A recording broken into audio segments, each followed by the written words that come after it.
Hello, today I'll be covering Chapter 9 of our textbook, Creative Execution, Art and Copy. Any great advertising has two components, the visual component and the verbal component. The visual or non-verbal component of advertising carries at least half of the burden of the communication. It helps position the product, creates personality for the brand, creates the mood of the ad.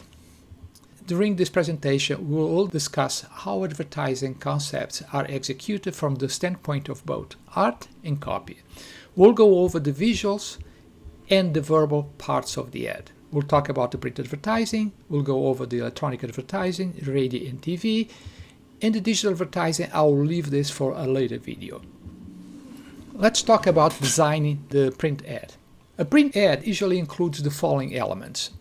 The visuals can be any images, like a photograph. We have then the headline, the subheads, could be kickers or overlines if it appears above the headline, or underlined if it appears below the headline.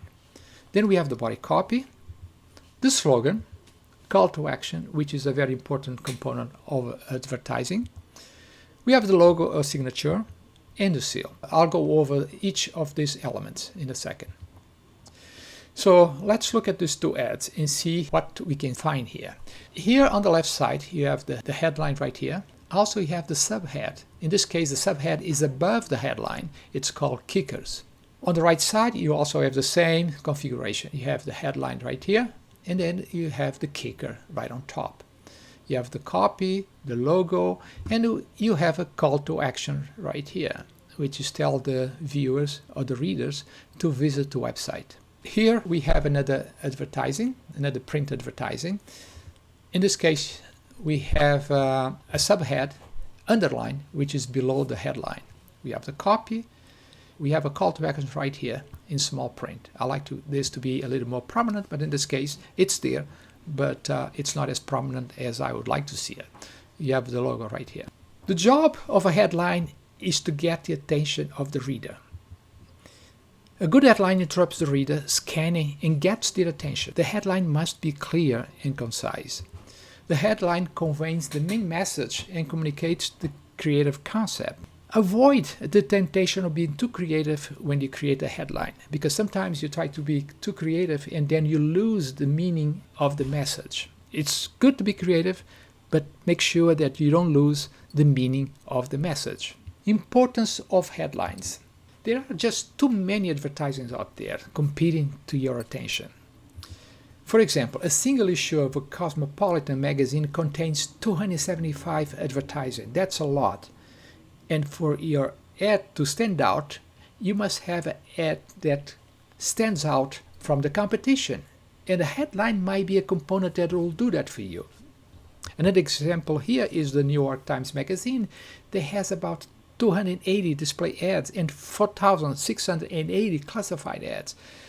So it's a lot of advertising. If your ad is just flat there, nobody pays attention to it. So the goal of a creative director is to make sure that your ad is going to stand out among all your competition. On average, 5 times as many people read the headline as they read the body copy. So let's talk about different types of headlines. We have the benefit headline, which makes a direct promise to the reader.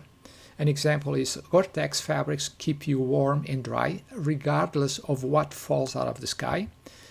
Speak a foreign language in 30 days or your money back. So these are benefit headlines, makes a direct promise to the reader. Command headline. Command headline politely tells the reader what to do. For example, give your kids a fighting chance. That's a crest advertising that you see here. News announcement headline. Headline that announces some sort of a news, launch of a new product or so on. For example, BMW announces new 2022 models. Discover our new rich roasted taste. How to do headlines. Very popular headline, special on blogs. But on print, yes, sometimes we tend to use how to do headlines. For example, how to stop smoking in 30 days or your money back. How to bake beans. Question headlines. Very effective headline as well. asks the reader a question. For example, are you spending too much money on your car insurance?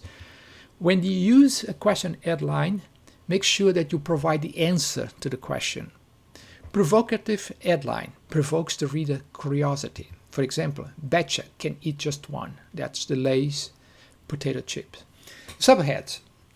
Subheads is a secondary headline that appears above or below the headline in the ad. Kickers if it appears above the headline, underline if it appears below the headline. It's usually set in smaller size than the headline, but larger than the copy. It can be a sentence a little longer than the headline, because the headline should never be a long sentence, should be concise, as I mentioned before. A kicker could be more like a sentence. It guides the reader to get the information they are looking for. So if they read the headline, it leads them to the body copy, so they can read the rest of the information there. Ways to differentiate subheads from the headline. So set the subhead in smaller size, probably a lighter font weight. Italic also will do the job. A different color also does the job. Body copy. Body copy tells the complete story and attempts to close the sale. It's a continuation of the headline and subhead.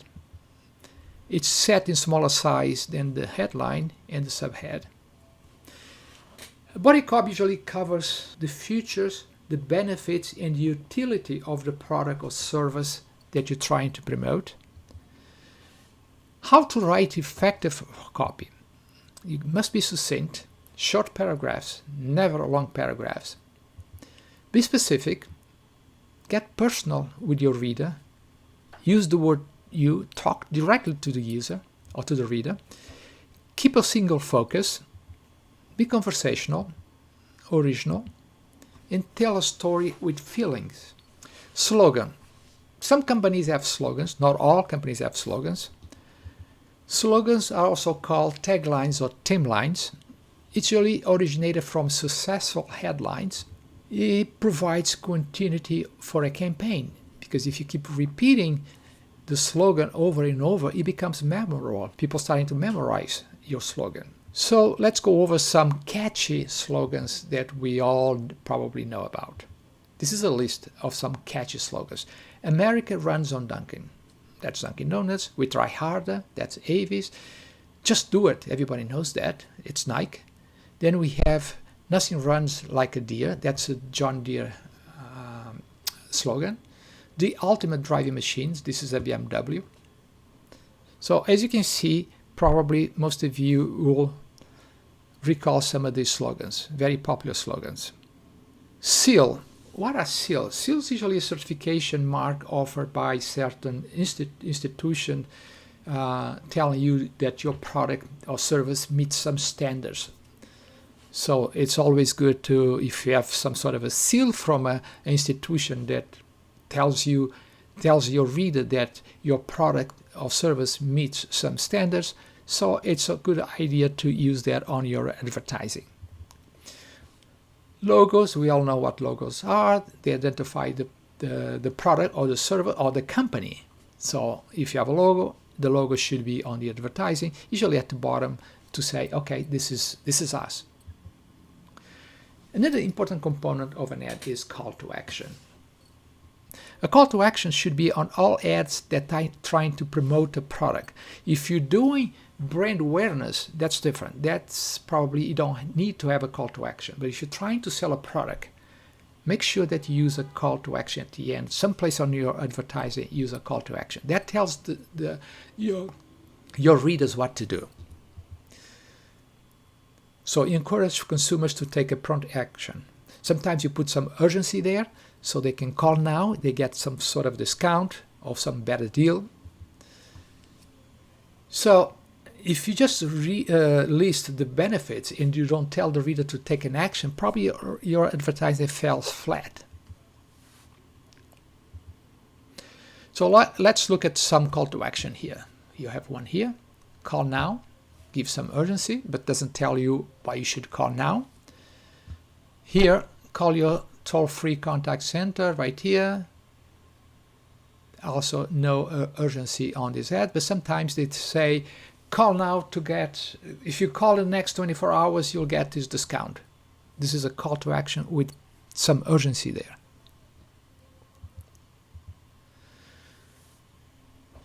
Design visual patterns or composition of artistic elements chosen to structure the graphic artist. So design, which is the visual pattern or composition of artistic elements chosen and structured by the graphic artist. Design visual pattern or composition of artistic elements chosen to and structure by the graphic artist. Needs room to draw the reader's eyes from one element to the other. Clean lines, well-composed photographs, sparse copy, white space. Always good to give white space on your ad. So I have some. I have a clip here that gives you an idea of the composition of a print advertising. Talks about white space, talks about alignment, talks about how you should make some contrast on your ad so that's visually appealing to the reader, and show some hierarchy from the headline, the subhead, and the copy. So let's take a look at this. Layout and composition. In a way, they're the foundation of design. They give your work structure and make it easier to navigate, from the margins on the sides to the content in between. Of course, it's not just about working with text. Composition matters in other mediums too, like graphic design, web design, and much more. Without a well-composed layout, your work would basically fall apart. The key to mastering layout and composition is to think like a designer. Luckily, it's easier than it sounds. There are 5 basic principles that can help you transform your work and sharpen your eye for design. Let's start at the top and work our way down. Proximity is all about using visual space to show relationships in your content. In practice, it's pretty simple. All you have to do is make sure related items are grouped together. For example, blocks of text or elements in a graphic. Groups that are not related to each other should be separated to visually emphasize their lack of a relationship. All in all, this makes your work easier to understand at a glance, whether it's purely text or something more visual. White space is an important part of every composition. Now, this doesn't mean literal white space. It just means negative space, like the spaces between your content, between lines, and even the outer margins. There's no one way to use white space correctly, but it's good to understand its purpose. White space helps you define and separate different sections. It gives your content room to breathe. If your work ever starts to feel cluttered or uncomfortable, a little white space might be just what the doctor ordered. Alignment is something you deal with all the time, even if you don't realize it. Whenever you type an email or create a document, the text is aligned automatically. When aligning objects by yourself, for instance, images or separate text boxes, getting it right can be tricky. The most important thing is to be consistent. Let's take a look at what that means. It might help to imagine your content arranged inside of a grid. Notice how there's an invisible line centering each image to the text? Each grouping is also evenly spaced and aligned, with equal-sized margins. It's that attention to detail that makes the composition easier to navigate. Without consistent alignment, your work could start to feel disorganized. Contrast simply means that one item is different from another. In layout and composition, contrast can help you do many things. For example, catch the reader's eye, create emphasis, or call attention to something important. There are lots of strategies for creating contrast. You can use color, adjust the size, shape, or visual weight of an object, or use contrasting styles of text. Contrast is also closely tied to hierarchy, a visual technique that can help the viewer navigate your work. In other words, it shows them where to begin and where to go next using different levels of emphasis. Establishing hierarchy is simple. Just decide which elements you want the reader to notice first, then make them stand out. High-level or important items are usually larger, bolder, or more eye-catching in some way. Repetition is a reminder that every project should have a consistent look and feel. That means finding ways to reinforce your design by repeating or echoing certain elements. For instance, if you have a specific color palette, look for ways to carry it through. If you've chosen a special header style, use it every time. It's not just for aesthetic reasons. Being consistent can also make your work easier to read. When the viewer knows what to expect, they can relax and focus on the content.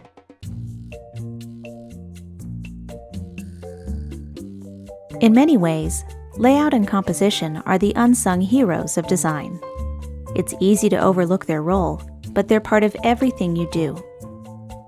A nudge here, some extra white space there, and voila! With a little attention to detail, you can create beautiful, professional-looking compositions. Thanks for joining us for the basics of layout and composition.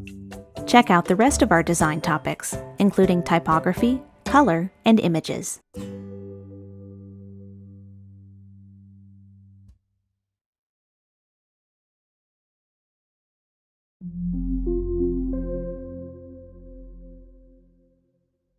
Steps to create a print advertising. This is what we usually use when you're starting to design advertising, to create the concept of advertising. We first start with a thumbnail, which is a very rough, rapid pencil sketch of the advertising, some thoughts there. Then you move, once you have some sort of idea what you want to do, you move to the rough layout, which is also done by pencil, and you have already some sort of a proposed design or layout.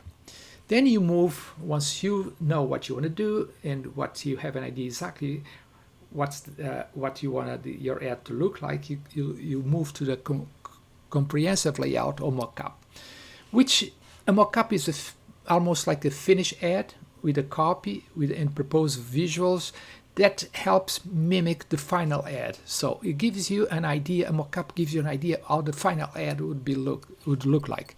How the final ad would look like. Then it goes to the approval process. The agency, creative director must approve. The client also must approve. Usually the product manager or the marketing manager must approve the ad on the client side.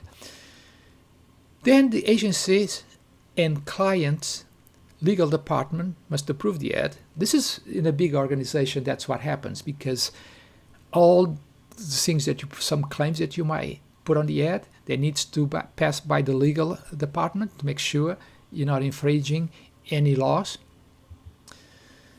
Then the top executives of the advertising agency and also the advertiser must approve the ad. And then you have the final artwork that others go back and finish the artwork that goes to the print.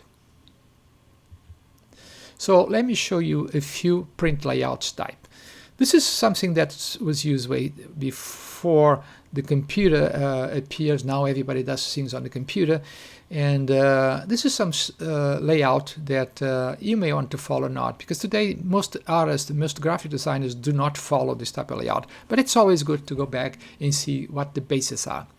So we have the poster style layout. As you can see here, the photo or the image occupies like 2/3 of the space here. And you have an example of the poster style layout on the bottom here. Final all art layout. This is basically the photograph is the most prominent thing here. Gets the attention. On the middle, you see that the headline probably will get also the attention, but the advertising on the left and on the right, the visual is what gets the reader's attention here. Then we have the Mondrian grid layout. This was designed by a Dutch painter. It's based on the idea of a Dutch painter called Piet Mondrian. I'm not too crazy about this type of layout, but it's one option. As you can see on the bottom, if done properly, you probably can come up with some nice looking design. Circus layout. This is usually a layout way back when the print used to come to town. They would create these crazy posters that you can see here with all kinds of different scenarios. So it's called the circus layout. The picture frame layout. This is another option here. The text wraps around the images. Copy heavy layout. Yes, text heavy, as you can see here. Very few people would use this type of layout. Montage layout. Combo layout. This is a combination of different layouts. So David Ogilvy, was a guru of advertising from the 50s and 60s, and he had some concepts how to advertising should be done. So he had like a 5-step ad design formula: the visuals, the caption, the headline, the copy, and the signature, which is the logo. So let's look at some of his layouts type. So this is the basic Ogilvy layout. As you can see, it's basically, we saw that before. The image occupies about 2/3 of the space. Text heavy for me. Another type of Ogilvy layout. The headline now is on the top here. Another one, again, text heavy. Print production refers either to digital printing, such as color laser, or commercial printing, such as offset or linotype. So we have two types of print production: digital printing and offset printing. The digital printing always requires your artwork to be about 120 dpi, and you probably can have a smaller size. When you do offset, you should use CMYK. CMYK is a color format, and it stands for cyan, magenta, yellow, and black. If we do digital print, you should use RGB, which is red, green, and blue. A commercial print, offset print, requires higher resolution, and you need to convert all your image to SMYK, or grayscale if you're doing on black and white. The minimum resolution for the print ad on offset is 300 dpi, and you must send that on the size that's going to print, so 100% of the size. So the full color process, which is a cyan, magenta, yellow, and black, it's a process to create a full color print production. And the way you accomplish this is by using 4 different colors, the cyan, magenta, yellow, and black, overlapping each other to give you the sense of this color image that you see on the left side here. On the right side, if you look at this image with a magnifying glass, you'll see something like this. You see like all the yellows, all the blues, all the red, because the combination of those 4 screens, cyan, magenta, yellow, and black, will give you this full color. But in a sense, it's very small dots, screens of these 4 colors. That's why we call full color process or full color. I'm going to show you a clip here that explains a little better how the SMYK works. At Sticker Giant, we strive to make ordering the stickers you want as easy as possible. Yet, there are some confusing things about the printing process, like the differences between spot color and full color printing. The main difference between spot color and full color printing is in how the ink is applied. For spot colors, individual inks are applied as solid colors to separate parts of the sticker. Therefore, each color in your graphic should be a designated Sticker Giant spot color or Pantone color book swatch. This is because each color used in the spot color process is mixed using a unique formula derived from 14 basic colors in the Pantone matching system. When choosing how many spot colors you would like us to apply to your sticker, there are a few things to consider. One spot color printing uses 1 ink, and it can contain halftone dots to create shades. It's also important to note that when the sticker substrate is white, white is not included as a color. Two-spot color printing uses two colors. How pretty. Three-spot color has, well, you guessed it, and so on. Spot color printing also gives you the advantage of using specialty inks, such as gloss, matte, fluorescent, and metallic. Full color printing, however, is a different process. This is because inks are not applied as individual solid colors to separate parts of the sticker. Also known as CMYK or process printing, full color printing uses percentages of cyan, magenta, yellow, and black inks, which are applied on top of each other. In this way, a much wider array of colors can be added to a sticker. If you need a full spectrum of color, like a picture for example, this is your best option. At Sticker Giant, most of what we offer from stickers to labels are digitally printed, giving you the ultimate in color options. Our silkscreen stickers and a few other options are printed using spot color printing. Every sticker has a story. Tell your story with a sticker from Sticker Giant.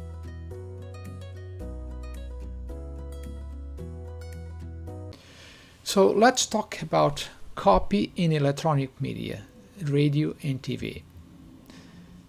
First we'll talk about the radio. The advertising message for radio must be catchy, interesting, and unforgettable.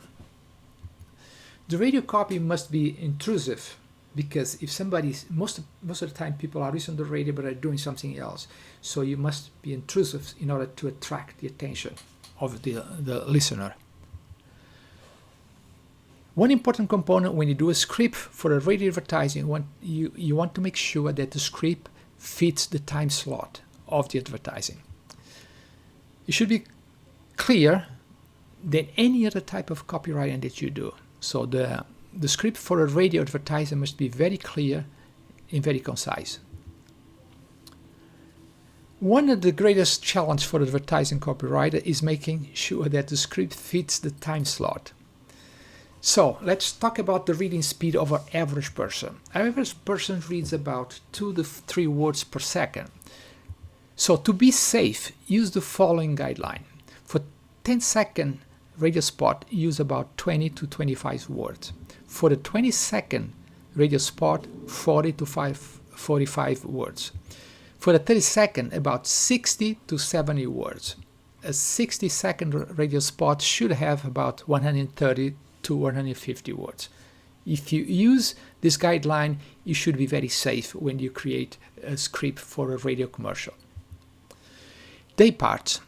What are day parts? So the radio usually divide the time of the day in 5 slots.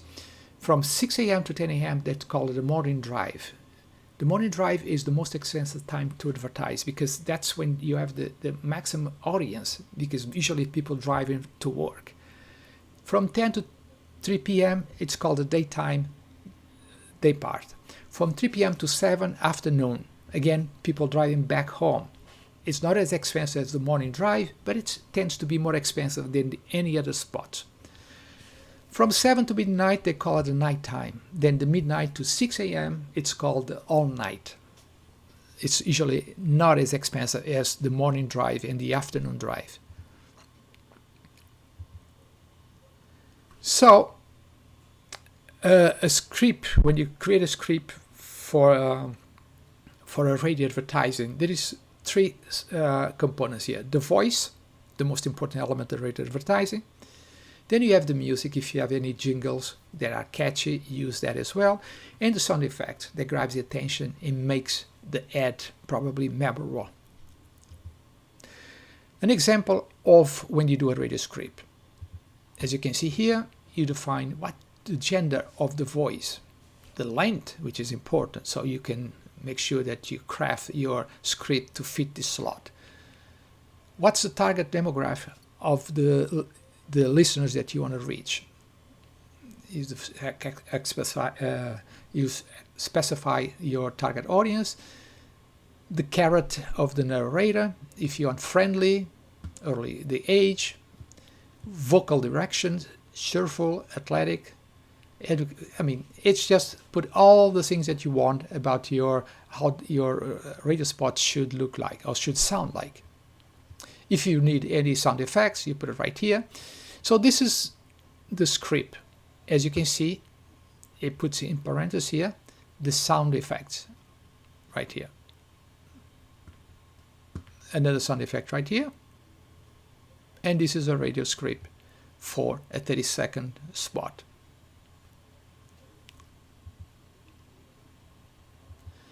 So there is several types of radio commercial that I have here. I'm probably going to let you listen to a few of them. The hard sell, the soft sell, conversational, instructional, aspirational, and testimonial. Let's go over the TV commercial. Develop the artistic concepts for commercials for TV. Determine the big idea. Decide which commercial format is best for you. Then you write a script containing the necessary details. Then create a series of storyboard roughs. I'll go over that because that's part of your assignment. So I'll cover on today's presentation, I'm going to cover only the storyboards, because all the rest you can go back and read chapter 9 of your textbook, where you'll find all the details of how to create a TV commercial. So a storyboard is usually a series of frames where you specify the sequence how you want your TV advertising to show. And you have to make sure that you include the sound effects, camera views, any specific thing that you want that happens on your TV commercial should be included on the storyboard. Then we have a more sophisticated type of storyboard that I'll cover that in a second. It's called the animatic, which is a rough commercial, but here you probably have a sound over, you have a voiceover, and it mimics the final product very close to, where it makes some trial of how your advertising is going to look. So I'm going to go over 3 clips here. See, here is advertising, TV advertising for TerraVent. What I have here is the 3 steps for creating the advertising. The first step, you create the rough layout, as you can see here. In this case, you have 4 frames, but you can have like 20 frames. It's just a sequence of what's going to happen on your TV commercial. This is called the rough layout. Then we have here the animatic, which is a combination of a rough layout with a voiceover and sometimes music in the background and all that.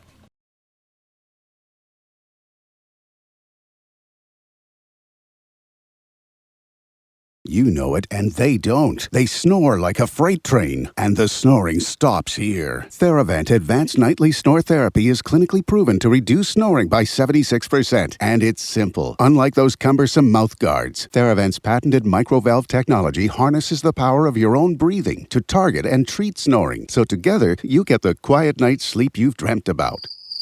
Until now, this doctor-recommended technology was only available with a prescription, and TheraVent clinical studies indicate that 8 out of 10 bed partners reported having a quieter night of sleep while using TheraVent. TheraVent Advanced Nightly Snore Therapy is FDA cleared to reduce or eliminate snoring. I'm so thankful for TheraVent. I get a good night's rest, and the best part is we wake up together. So start using TheraVent tonight and get a quieter night's sleep. Go online now for your free 14-day supply. TheraVent. Snoring stops here. And this is the product, the final advertising.